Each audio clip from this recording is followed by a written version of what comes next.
morning. How are you? It's been great, hasn't it?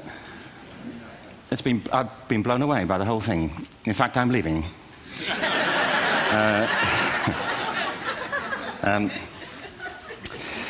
There have been three themes, haven't there, running through the conference, which are relevant to what I want to talk about. One is the extraordinary evidence of human creativity in all of the presentations that we've had and in all the people here. Just the variety of it and the range of it. The second is that it's put us in a place where we have no idea what's going to happen in terms of the future. No idea how this may play out. I have an interest in education. Actually, what I find is everybody has an interest in education. Don't you? I find this very interesting. If you're at a dinner party and you say you work in education, actually, you're not often at dinner parties, frankly. If you work in education, you're not asked, and you're never asked back, curiously. That's I think it strikes me. But if you are, and you say to somebody, they say, what do you do? And you say, you work in education, you can see the blood run from their face. They think, oh my God, why me? It's my one night out all week. But if you ask people about their education, they pin you to the wall. Because it's one of those things that goes deep with people. Am I right? Like religion and money and other things. So I have a big interest in education, and I think we all do. We have a huge vested interest in it, partly because it's education that's meant to take us into this future that we can't grasp. If you think of it, children starting school this year will be retiring in 2065. Nobody has a clue, despite all the expertise that's been on parade for the past 4 days, what the world will look like in 5 years' time. And yet we're meant to be educating them for it. So the unpredictability, I think, is extraordinary. And the third part of this is that we've all agreed, nonetheless, on the really extraordinary capacities that children have, their capacities for innovation. I mean, Serena last night was a marvel, wasn't she? Just seeing what she could do. And she's exceptional, but I think she's not, so to speak, exceptional in the whole of childhood. What you have there is a person of extraordinary dedication who found a talent. And my contention is all kids have tremendous talents, and we squander them pretty ruthlessly. So I want to talk about education, and I want to talk about creativity. My contention is that creativity now is as important in education as literacy, and we should treat it with the same status. Thank you.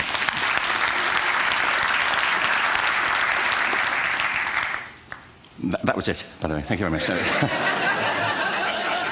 So, 15 minutes left. Well, I was born... No, I had a great story recently, I love telling it, of a little girl who was in a drawing lesson. She was 6, and she was at the back drawing, and the teacher said this little girl hardly ever paid attention. And in this drawing lesson, she did. And the teacher was fascinated. She went over to her and she said, what are you drawing? And the girl said, I'm drawing a picture of God. And the teacher said, but nobody knows what God looks like. And the girl said, they will in a minute.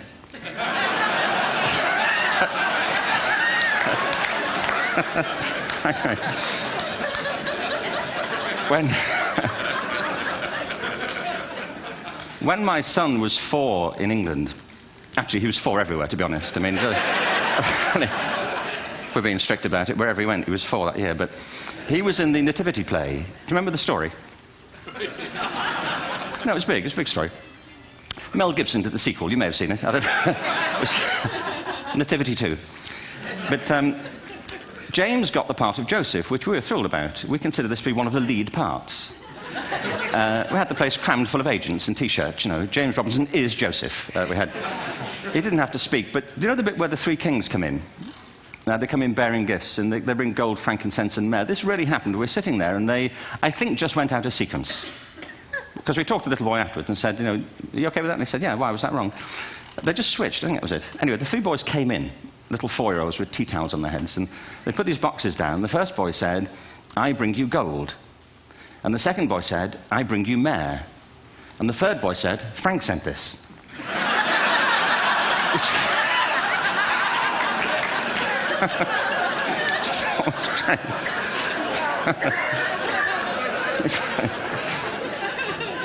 What these things have in common, you see, is that kids will take a chance.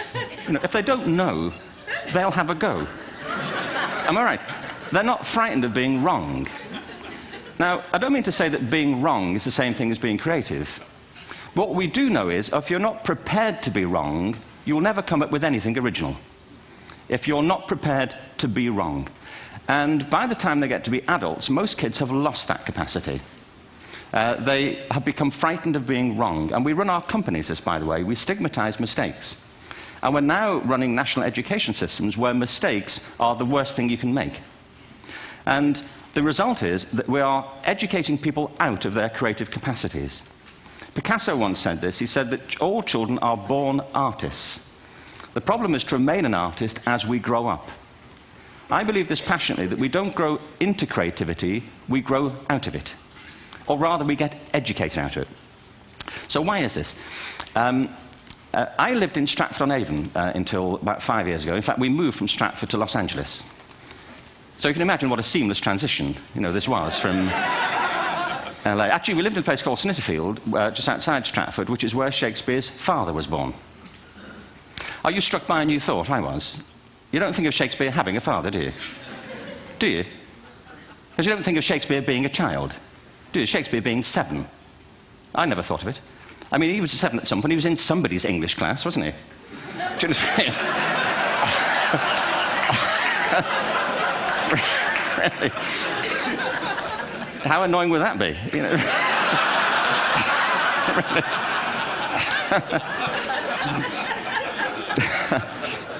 Must try harder.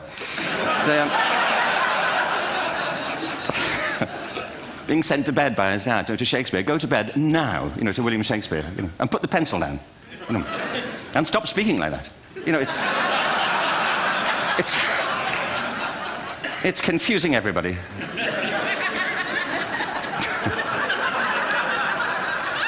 Anyway, we moved from Stratford to Los Angeles, and I just want to say a word about the transition. Actually, my son didn't want to come. I've got 2 kids. He's 21 now, and my daughter's 16. He didn't want to come to Los Angeles. He loved it, but he had a girlfriend in England. This was the love of his life, Sarah. He'd known her for a month. Mind you, they'd had their 4th anniversary by then, because it's a long time when you're 16. Anyway, he was really upset on the plane. He said, "I'll never find another girl like Sarah." And we were rather pleased about that, frankly, because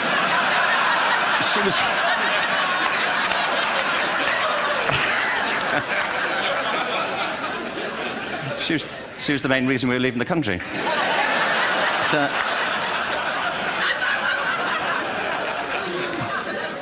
But something strikes you when you move to America and when you travel around the world. Every education system on Earth has the same hierarchy of subjects. Everyone, doesn't matter where you go. You think it would be otherwise, but it isn't. At the top are mathematics and languages, then the humanities, and the bottom are the arts, everywhere on Earth. And in pretty much every system, too, there's a hierarchy within the arts. Art and music are normally given a higher status in schools than drama and dance. There isn't an education system on the planet that teaches dance every day to children the way we teach them mathematics. Why? Why not? I think this is rather important. I think maths is very important, but so is dance. Children dance all the time if they're allowed to. We all do. We all have bodies, don't we? Did I miss a meeting? I think... Truthfully, what happens is, as children grow up, we start to educate them progressively from the waist up. And then we focus on their heads, and slightly to one side. If you were to visit education as an alien and say, what's it for, public education, I think you'd have to conclude, if you look at the output, who really succeeds by this, who does everything they should, who gets all the brownie points, who are the winners. I think you'd have to conclude the whole purpose of public education throughout the world is to produce university professors. Isn't it? They're the people who come out the top, and I used to be one, so there, And I like university professors, but, we shouldn't hold them up as the high watermark of all human achievement. They're just a form of life. Another form of life. But they're rather curious, and I say this out of affection for them. There's something curious about professors. In my experience, not all of them, but typically, they live in their heads. They live up there, and slightly to one side. They're disembodied, in a kind of literal way. They look upon their body as a form of transport for their heads. It's... Don't they? It's a way of getting their head to meetings.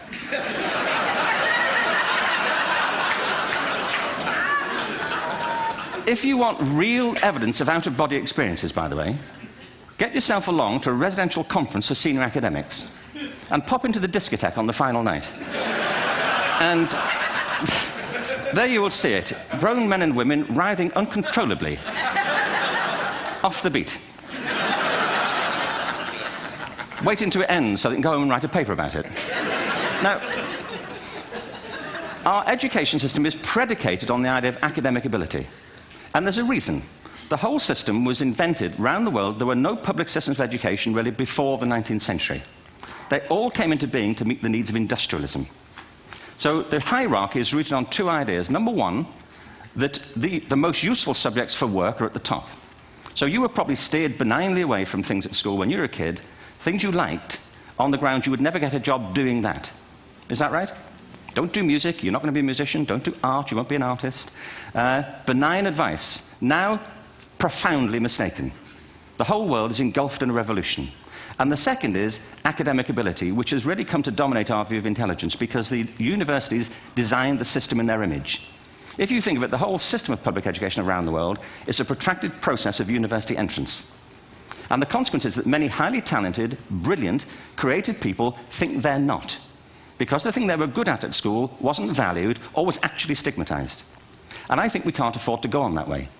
In the next 30 years, according to UNESCO, more people worldwide will be graduating through education than since the beginning of history. More people. And it's the combination of all the things we've talked about, technology and its transformational effect on work, and demography and the huge explosion in population. Suddenly, degrees aren't worth anything. Isn't that true? When I was a student, if you had a degree, you had a job. If you didn't have a job, it's because you didn't want one. And I didn't want one, frankly. So, but now, kids with degrees are often heading home to carry on playing video games. Because you need an MA, where the previous job required a BA, and now you need a PhD for the other. It's a process of academic inflation, and it indicates the whole structure of education is shifting beneath our feet. We need to radically rethink our view of intelligence. We know three things about intelligence. One, it's diverse. We think about the world in all the ways that we experience it. We think visually, we think in sound, we think kinesthetically, we think in abstract terms, we think in movement. Secondly, intelligence is dynamic. If you look at the interactions of a human brain, as we heard yesterday from a number of presentations, intelligence is wonderfully interactive. The brain isn't divided into compartments. In fact, creativity, which I define as the process of having original ideas that have value, more often than not, comes about through the interaction of different disciplinary ways of seeing things. The brain is intentionally... By the way, there's a shaft of nerves that joins the two halves of the brain called the corpus callosum. It's thicker in women. Following on from Helen yesterday, I think this is probably why women are better at multitasking. Because you are. Aren't you? There's a raft of research, but I know it from my personal life. If my wife is cooking a meal at home, which is not often, thankfully, but, if she's doing... she's good at some things. But if she's cooking, she's dealing with people on the phone, she's talking to the kids, she's painting the ceiling, she's doing open heart surgery over here. If I'm cooking, the door is shut, the kids are out, the phone's on the hook. If she comes in, I get annoyed. I say, Terry, please, I'm trying to fry an egg in here.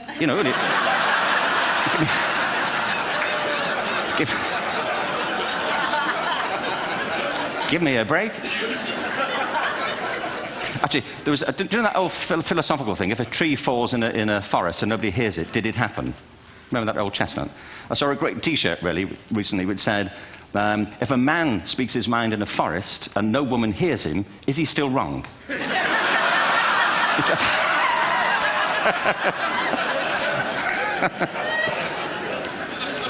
And the third thing about intelligence is it's distinct.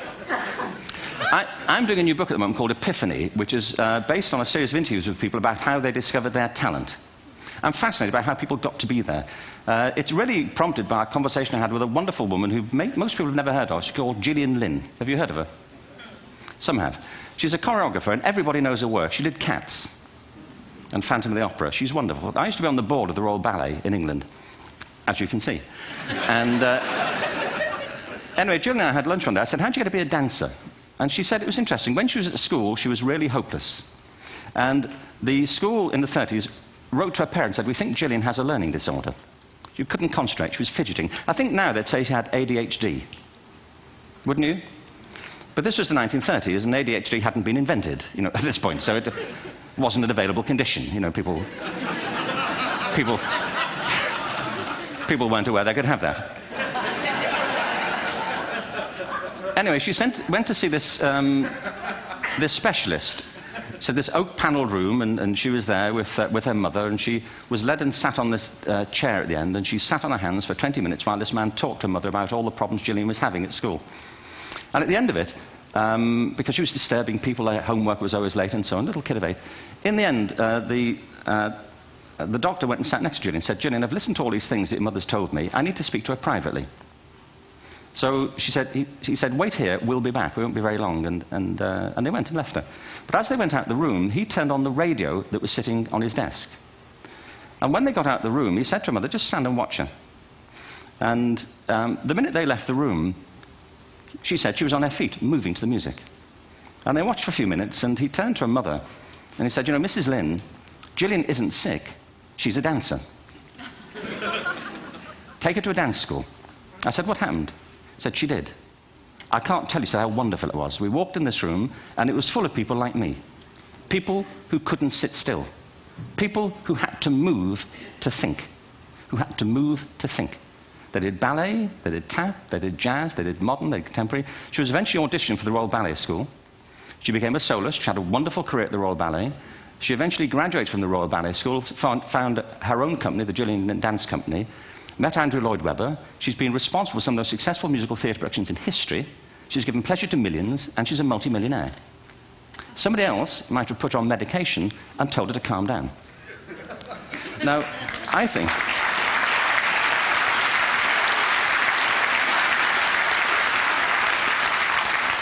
What I think it comes to is this. Al Gore spoke the other night about ecology and the revolution that was triggered by Rachel Carson. I believe our only hope for the future is to adopt a new conception of human ecology, one in which we start to reconstitute our conception of the richness of human capacity. Our education system has mined our minds in the way that we've strip-mined the earth for a particular commodity, and for the future it won't serve us. We have to rethink the fundamental principles on which we're educating our children. There was a wonderful quote by Jonas Salk, who said, if all the insects were to disappear from the earth, within 50 years, all life on earth would end. If all human beings disappeared from the earth, within 50 years, all forms of life would flourish. And he's right. What TED celebrates is the gift of the human imagination. We have to be careful now that we use this gift wisely and that we avert some of the scenarios that we've talked about. And the only way we'll do it is by seeing our creative capacities for the richness they are and seeing our children for the hope that they are. And our task is to educate their whole being so they can face this future. By the way, we may not see this future, but they will. And our job is to help them make something of it. Thank you very much.